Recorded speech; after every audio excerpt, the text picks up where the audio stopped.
ಗುರುಭ್ಯಶ್ಚ ಗ್ರಹೇಭ್ಯಶ್ಚ ಮಯಾ ಬದ್ಧೋऽಯಮಂಜಲಿಃ ಪ್ರಸನ್ನಮನಸಸ್ತೆ ಮೇ ಸತ್ಯಾಂ ಕುರ್ವಂತು ಭಾರತೀಂ ಯಾ ಕುಂದೇಂದು ತುಷಾರಹಾರಧವಲಾ ಯಾ ಶುಭ್ರವಸ್ತ್ರಾನ್ವಿತಾ ಯಾ ವೀಣಾವರದಂಡಮಂಡಿತಕರಾ ಯಾ ಶ್ವೇತಪದ್ಮಾಸನಾ ಯಾ ಬ್ರಹ್ಮಾಚ್ಯುತಶಂಕರಃ ಪ್ರಭೃತಿರ್ದೇವೈಃ ಸದಾ ಪೂಜಿತಾ ಸಾ ಮಾಂ ಪಾತು ಸರಸ್ವತಿ ಭಗವತಿ ನಿಶೇಷಜಾಡ್ಯಾಪಹ. ಶಾರದಾಂಬೆ ಎಲ್ಲರಿಗೂ ಕೂಡ ಅನುಕೂಲ ಅನುಗ್ರಹ ಮಾಡಲಿ. ಆತ್ಮೀಯರೇ, ಪ್ರಿಯ ಪ್ರೇಕ್ಷಕ ಮಿತ್ರರೇ, ಫೆಬ್ರವರಿ ತಿಂಗಳಲ್ಲಿ ಮಿಥುನ ರಾಶಿಯವರಿಗೆ ಹೇಗಿದೆ ಮಾಸ ಭವಿಷ್ಯ ಎಂಬುದನ್ನು ಗಮನಿಸೋಣ. ಮೃಗಶಿರ ನಕ್ಷತ್ರ 3-4ನೇ ಪಾದ, ಹಾಗೆ ಆರ್ದ್ರಾ ನಕ್ಷತ್ರ 1-2-3-4ನೇ ಪಾದ, ಹಾಗೆ ಪುನರ್ವಸು ನಕ್ಷತ್ರ 1-2-3ನೇ ಪಾದ. ನೀವು ವಿಡಿಯೋ ಮುಗಿವರೆಗೂ ಕೂಡ ನೀವು ನೋಡ್ತಾ ಇರಿ. ನಕ್ಷತ್ರ ಪರಿಹಾರಗಳು ಏನು ಎಂಬುದನ್ನು ಕೂಡ ತಿಳ್ಕೊಳ್ಳುವಂತಹ ಒಂದು ಪ್ರಯತ್ನ ಮಾಡೋಣ. ನಾವು ಹೇಳುವಂಥದ್ದು ಇದು ಗೋಚಾರ ಫಲ ಅಂಥೇಳಿ. ನಿಮ್ಮ ಜಾತಕದ ಮೇಲೆ, ದಶಾಭುಕ್ತಿಗಳ ಮೇಲೆ ಸ್ವಲ್ಪ ವ್ಯತ್ಯಾಸವೂ ಕೂಡ ಬರಬಹುದು. ಸಂಪೂರ್ಣವಾದಂಥ ಇದೆ ತೀರ್ಮಾನ ಹೇಳುವಂಥದ್ದಲ್ಲ. ನೋಡಿ, ಗ್ರಹಸ್ಥಿತಿ ರಾಶಿಯಲ್ಲಿ ಗುರು ಬಹಳ ಮುಖ್ಯವಾದಂಥ ಒಂದು ಗ್ರಹ ಅಲ್ವಾ. ಹಾಗಾಗಿ ಸಪ್ತಮಾಧಿಪತಿ ಮತ್ತು ದಶಮಾಧಿಪತಿ ಗುರು ರಾಶಿಯಲ್ಲಿ, ತೃತೀಯ ರಾಶಿಯಲ್ಲಿ ಕೇತು, ಆದರೆ ಅಷ್ಟಮ ರಾಶಿಯಲ್ಲಿ ಕುಜ ಇದ್ದಾನೆ, ಅದು ಸ್ವಲ್ಪ ಶುಭ ಅಲ್ಲ.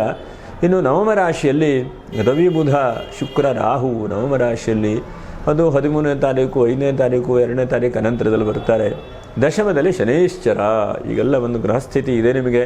ಇನ್ನು 1ನೇ ತಾರೀಕಿಗೆ ಭಾರತ ಹುಣ್ಣಿಮೆ, ಸತ್ಯನಾರಾಯಣ ಸ್ವಾಮಿ ಪೂಜೆ ಮಾಡುವಂತಹ ಅತ್ಯಂತ ಶುಭವಾದಂಥ ದಿವಸ.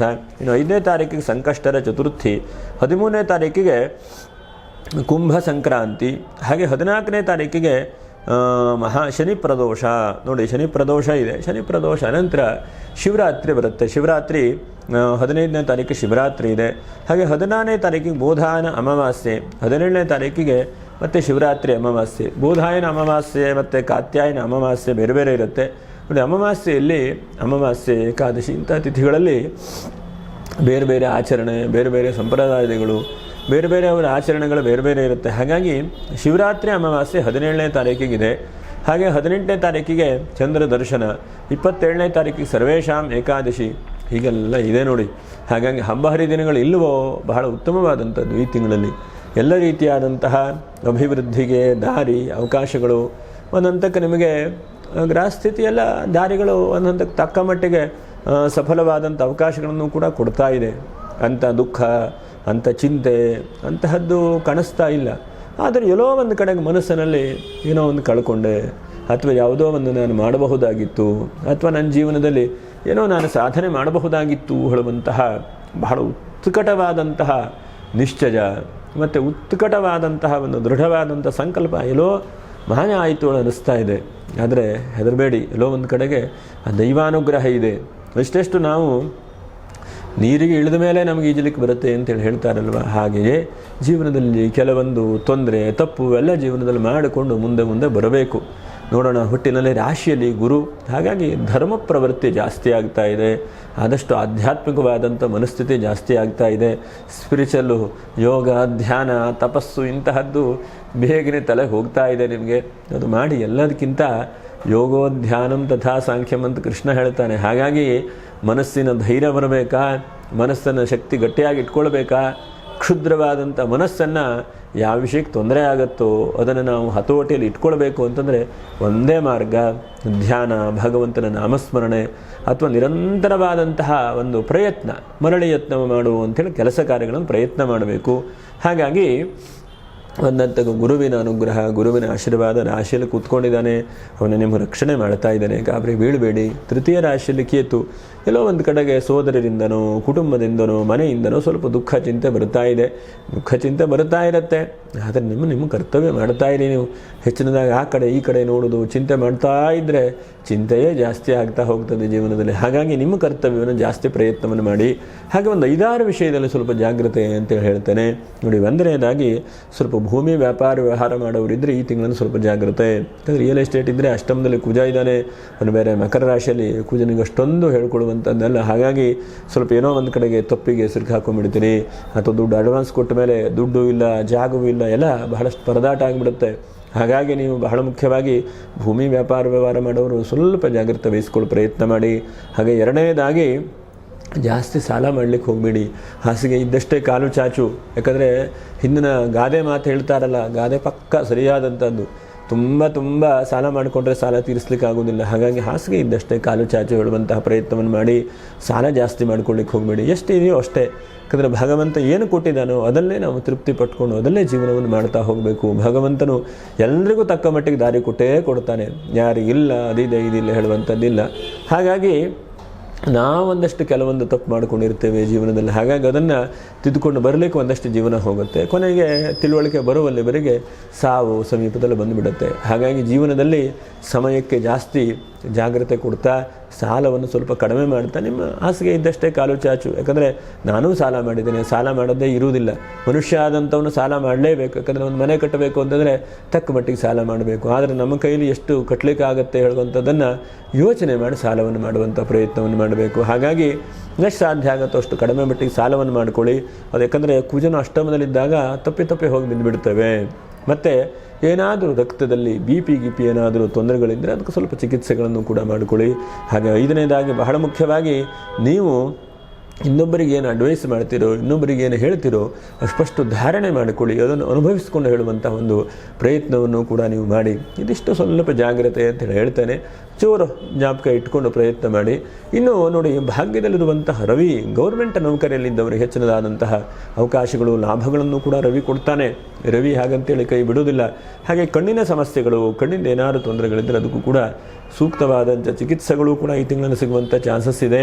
ಇನ್ನು ವಿದ್ಯಾಭ್ಯಾಸ ಮಾಡ್ತಾ ಇರುವಂಥ ಮಕ್ಕಳಿಗೆ ಬಹಳ ಒಳ್ಳೆಯದು. ಶೈಕ್ಷಣಿಕ ಕ್ಷೇತ್ರದಲ್ಲಿದ್ದವರಿಗೆ ಭಾಗ್ಯದಲ್ಲಿ ಮುದ ಇದ್ದಾನೆ. ನಿಮಗೆ ಎಕ್ಸಾಮ್ ಬಂತೋ ಮುಗಿತೋ ಗೊತ್ತಿಲ್ಲ. ಹಾಗಾಗಿ ಕೆಲವು ಜನಕ್ಕೆ ಮಾರ್ಚ್ ಏಪ್ರಿಲ್ ಒಳಗಡೆ ಎಕ್ಸಾಮ್ ಎಲ್ಲ ಮುಗಿದು ಹೋಗುತ್ತೆ. ಹಾಗಾಗಿ ತುಂಬ ಗಮನ ಕೊಟ್ಟು ಓದುವಂಥ ಪ್ರಯತ್ನ ಮಾಡಿ. ಬುಧಾದಿತ್ಯ ಯೋಗ, ನಿಮ್ಮ ಏಕಾಗ್ರತೆ, ನಿಮ್ಮ ಸರಿಯಾದಂತಹ ಒಂದು ನಿಲುವು ಬಹಳ ಉತ್ತಮವಾಗುತ್ತೆ. ಹಾಗಾಗಿ ವಿದ್ಯಾರ್ಥಿಗಳಿಗೆ ಬಹಳ ಚೆನ್ನಾಗಿದೆ ಈ ತಿಂಗಳಲ್ಲಿ. ಓದಿ ಚೆನ್ನಾಗಿ. ಯಾಕಂದರೆ ವಿದ್ಯೆ ಒಂದಿದ್ದರೆ ಜಗತ್ತಿನಲ್ಲಿ ಎಲ್ಲವೂ ಕೂಡ ನಿಮ್ಮ ಹಿಂದೆ ಬರುತ್ತೆ. ಲಕ್ಷ್ಮಿಯೂ ಕೂಡ ನಿಮ್ಮ ಹಿಂದೆ ಬರುತ್ತೆ. ವಿದ್ಯೆ ಇಲ್ಲದೇ ಇದ್ದರೆ ಲಕ್ಷ್ಮಿಯೂ ಕೂಡ ಬರೋದಿಲ್ಲ. ಹಾಗಾಗಿ ಸರಸ್ವತಿ ಅನುಗ್ರಹ ಭಾಳ ಮುಖ್ಯವಾಗಿ ಮನುಷ್ಯ ಪಡ್ಕೊಳ್ಬೇಕು. ಹಾಗಾಗಂತಹ ಸರಸ್ವತಿ ಅನುಗ್ರಹ ಬುಧನೂ ಕೂಡ ಭಾಗ್ಯದಲ್ಲಿದ್ದಾನೆ. ಸ್ವಲ್ಪ ಈ ತಿಂಗಳಲ್ಲಿ ಖರ್ಚು ಜಾಸ್ತಿ ಆಗಬಹುದು. ಹಾಗೆ ಆದಾಯ ಮೂಲಗಳು ಕೂಡ ಸೃಷ್ಟಿಯಾಗಬಹುದು.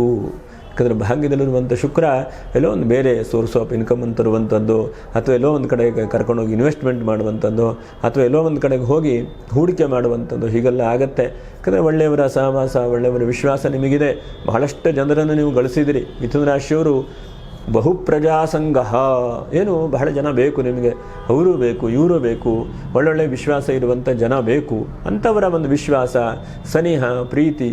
ಯಾಕಂದರೆ ನೋಡಿ, ಬಾಳೆಹಣ್ಣನ್ನು ಸಣ್ಣ ಒಂದೊಂದು ಹಣ್ಣು ಇಟ್ಟರೆ ಅದು ತುಂಬ ಕಡಿಮೆ ಬೆಲೆಗೆ ಸೇಲ್ ಮಾಡ್ತಾರೆ. ದೊಡ್ಡ ಗೊನೆ ಇದ್ದರೆ ಅದು ಜಾಸ್ತಿ ಬೆಲೆಗೆ ಮಾಡ್ತಾರೆ. ಹಾಗೆ ಜನರು ಒಟ್ಟಿಗೆ ಇದ್ದರೆ, ಜನರ ಜೊತೆಗಿದ್ದರೆ ಹೆಚ್ಚಿನದಾದಂತಹ ಬೆಲೆ. ಯಾರ ಜೊತೆಗಿರುತ್ತವೆ ಹೇಳುವಂಥದ್ದು ಭಾಳ ಮುಖ್ಯವಾದಂಥದ್ದು. ಹಾಗಾಗಿ ಆದಷ್ಟು ಜನರ ಜೊತೆಗೆ ಒಳ್ಳೆಯವರ ಸಜ್ಜನರ ಸಹವಾಸ, ಒಳ್ಳೆ ರೀತಿಯಾದಂಥ ತಿಳುವಳಿಕೆ ಇರುವಂಥ ವ್ಯಕ್ತಿಗಳ ಬಗ್ಗೆ ನಾವು ಸಮಯವನ್ನು ಕಳೀತಾ ಇರಬೇಕು. ಆದಷ್ಟು ಒಳ್ಳೆಯ ಯೋಚನೆಯನ್ನು ಮಾಡ್ತಾ ಇರಬೇಕು. ಜೀವನದಲ್ಲಿ ಅಪಘಾತಗಳು, ಸಮಸ್ಯೆಗಳು, ಚಿಂತೆ, ಟೆನ್ಷನ್ನು ಬಂದೇ ಬರುವುದಿಲ್ವಾ? ಎಂತಹ ಮಹಾತ್ಮರಿಗೂ ಕೂಡ ಕಷ್ಟ ಬರುತ್ತೆ. ಆದರೆ ಮಹಾತ್ಮರಿಗೂ ಕಷ್ಟ ಬಂದರೂ ಕೂಡ ಆ ಕಷ್ಟದ ಬಗ್ಗೆ ಅಷ್ಟೊಂದು ಚಿಂತೆ ಮಾಡದೇ ಇದ್ದ ಹಾಗೆ ಮುಂದೆ ಅವರು ಮೆಟ್ಲು ಹತ್ತಿ ಹೋಗ್ತಾ ಇರ್ತಾರೆ. ಹಾಗಾಗಿ ಅವರು ಮಹಾತ್ಮರು ಅಂತ ಅನಿಸ್ಕೊಳ್ತಾರೆ. ನಾವು ಶರೀರದಲ್ಲಿ ಬೇರೆ, ಮನಸ್ಸಿನಲ್ಲಿ ಬೇರೆ, ಕ್ರಿಯೆಯಲ್ಲಿ ಬೇರೆ, ಹೀಗೆ 3 ಥರ ಇರುತ್ತೆ. ಹಾಗಾಗಿ ಮೂರನ್ನೂ ಕೂಡ ಒಂದೇ ದಾರಿಯಲ್ಲಿ ತೆಗೆದುಕೊಂಡು ಹೋದರೆ ಮಹಾತ್ಮರು ಎಂಬುದಾಗಿ ಕರೀತಾರೆ. ಹಾಗಾಗಂತಹ ಮಹಾತ್ಮರ ಸಹವಾಸ, ಗುರುವಿನ ಅನುಗ್ರಹ ನಿಮಗೆ ಸಿಗುವಂತಹದ್ದು. ಸಾಧ್ಯವಾದರೆ ಶುಕ್ರ ಇದ್ದಾನೆ, ಹೇರಳವಾದಂಥ ಸಂಪತ್ತು ಕೂಡ ಈ ತಿಂಗಳಲ್ಲಿ ಸೃಷ್ಟಿಯಾಗತ್ತೆ. ಎಲ್ಲೋ ಒಂದು ಕಡೆಗೆ ರಿಸರ್ಚ್ ಮಾಡಿ, ಹೂಡಿಕೆ ಮಾಡಿ, ಅದರಿಂದನೂ ಕೂಡ ಒಂದಂತಕ್ಕೆ ಲಾಭಾಂಶ ಇದೆ. ಭೂಮಿ ವಿಷಯದಲ್ಲೂ ಸ್ವಲ್ಪ ಜಾಗ್ರತೆ ಅಂತೇಳಿ ಹೇಳ್ತೇನೆ. ಜಾಗ ಕೊಂಡುಕೊಳ್ಳೋದು ಮಾಡೋದು ಸ್ವಲ್ಪ ಜಾಗ್ರತೆ ಅಂತೇಳಿ ಹೇಳ್ತೇನೆ. ರಾಹು ಒಂದು ವಿದೇಶದ ಸಂಬಂಧವಾದ್ದೇನೋ ಅನುಕೂಲತೆಗಳು, ಅಥವಾ ಕೆಲಸದಲ್ಲೇನೋ ವಿದೇಶದಿಂದ ಕೆಲಸ ಸಿಗುವಂಥದ್ದು, ವಿದೇಶಕ್ಕೆ ಪ್ರಯಾಣ ಮಾಡುವಂಥದ್ದು, ಅಥವಾ ವಿದೇಶದಲ್ಲಿದ್ದರೆ ಸ್ವದೇಶಕ್ಕೆ ಬರುವಂಥದ್ದು, ಹೀಗೆ ಒಂದು ಹಂತಕ್ಕೆ ಪ್ರಯಾಣಗಳು, ಓಡಾಟಗಳು ಇಂತಹದ್ದು ಸ್ವಲ್ಪ ಈ ತಿಂಗಳಲ್ಲಿ ಜಾಸ್ತಿ ಆಗುತ್ತೆ. ಎಲ್ಲೋ ಒಂದು ಕಡೆಗೆ ಚಿಂತೆ, ಎಲ್ಲೋ ಒಂದು ಕಡೆಗೆ ಸಮಾಧಾನ ಇಲ್ಲ. ಇಂತಹ ಒಂದು ಮನಸ್ಥಿತಿ ಏನಿದೆಯೋ ಅದೆಲ್ಲ ಸ್ವಲ್ಪ ದೂರ ಆಗಿ ಒಂದು ದೃಢವಾದಂಥ ಒಂದು ಉದ್ಯೋಗಕ್ಕೆ, ಮನಸ್ಸಿಗೆ ಆಗುತ್ತೆ. ಇನ್ಕಮ್ ಸೋರ್ಸ್ಗಳು ಕೂಡ ಜಾಸ್ತಿ ಬರುತ್ತೆ. ದಶಮದ ಶನಿ, ಸ್ವಲ್ಪ ವಾಹನದ ವಿಷಯದಲ್ಲಿ ಸ್ವಲ್ಪ ಜಾಗ್ರತೆ, ಸ್ವಲ್ಪ ಪ್ರಯಾಣವೂ ಕೂಡ ತಕ್ಕ ಮಟ್ಟಿಗೆ ಆಗುವಂಥ ಸಾಧ್ಯತೆಗಳಿದೆ. ಯಾಕೋ ಮದುವೆ ವಿಷಯದಲ್ಲಿ ಸ್ವಲ್ಪ ಚಿಂತೆ ಮಾಡ್ಕೊಂಡು ಹಾಗೆ ಕೂತಿದ್ದೀರಿ. ಒಂದು ಸ್ಟೆಪ್ ಮುಂದೆ ಇಡಿ. ಯಾಕಂದರೆ ಸಂಕ್ರಾಂತಿ ಮುಗಿಯಿತು, ದಾರಿಯು ಮಾಘ ಮಾಸ ಇದು. ಹಾಗಾಗಿ ಕಾಲ ಹೇಳುವಂಥದ್ದು ಕಳೆದು ಹೋಗ್ತಾ ಇರುತ್ತೆ. ಬಹಳ ಮುಖ್ಯವಾಗಿ ನೋಡಿ, ಒಂದು ಕಡೆಗೆ ತಿಳಿದವರು ಹೇಳ್ತಾರೆ, ಕಾಲವನ್ನು ನಾವು ಎಷ್ಟು ಪರಿಗಣನೆ ಮಾಡಬೇಕು, ಎಷ್ಟು ಜಾಗೃತ ವಹಿಸ್ಕೊಳ್ಬೇಕು ಅಂದರೆ, ನಮಗೆ ಒಂದು ಏನಾದರೂ ಚುಚ್ಚಿದ್ರೆ ರಕ್ತ ಹೇಗೆ ಬೀಳ್ತಾ ಇದ್ದಾಗ ಎಷ್ಟು ನಾವು ಗಮನಿಸ್ತೇವೆ ಅಲ್ವಾ, ರಕ್ತ ಹೋಗಿಬಿಡುತ್ತದೆ ಅಂಥೇಳಿ. ಅಷ್ಟು ಸೂಕ್ಷ್ಮವಾಗಿ ನಮ್ಮ ಕಾಲವನ್ನು ನಾವು ಗಣನೆ ಮಾಡಿಕೊಳ್ಬೇಕಂತೆ, ಕಾಲವನ್ನು ಹಿಡಿದಿಟ್ಕೊಳ್ಬೇಕಂತೆ. ಹಾಗಾಗಿ ಅಂತಹ ಕಾಲದ ಬಗ್ಗೆ ಜಾಸ್ತಿ ಗಮನ ಕೊಡ್ತಾ, ಮತ್ತು ಒಂದು ಹಂತಕ್ಕೆ ಮಿಕ್ಕಿರುವಂತಹ ಎಲ್ಲ ರೀತಿಯಾದಂಥ ಅಭಿವೃದ್ಧಿಯನ್ನು ಭಗವಂತ ಕೊಡ್ತಾ ಇದ್ದಾನೆ. ಒಟ್ಟಿನ ಮುಂಚೆ ಹೇಳಿದಂಥ ಜಾಗ್ರತೆಯನ್ನು ಕೂಡ ಗಮನಿಸಿ, ಮಿಕ್ಕಿರುವಂಥದ್ದೆಲ್ಲ ಅನುಕೂಲ ಇದೆ. ಇನ್ನು ನಕ್ಷತ್ರ ಪರಿಹಾರಗಳೇನು? ಮೃಗಶಿರ ನಕ್ಷತ್ರ 3, 4ನೇ ಪಾದ. ಸಾಧ್ಯ ಆದರೆ ಸಂಕಷ್ಟ ಚತುರ್ಥಿಗೆ ಗಣೇಶ ದೇವರಿಗೆ ಆರಾಧನೆ ಮಾಡಿ. ಸಂಕಷ್ಟರ ಗಣೇಶ ಸ್ತೋತ್ರ, ಪ್ರಣಮ್ಯ ಶಿರಸ ದೇವಂ ಗೌರಿ ಪುತ್ರಂ ವಿನಾಯಕಂ, ಇದು ಬರುತ್ತೆ ಅಂದರೂ ಕೂಡ ಅದನ್ನು ಹೇಳುವಂಥ ಪ್ರಯತ್ನವನ್ನು ಮಾಡಿ. ಹಾಗೆ ಎರಡನೇದು ಆದಿತ್ಯ ಹೃದಯ ಸ್ತೋತ್ರ ಅಂತಿದೆ ನೋಡಿ.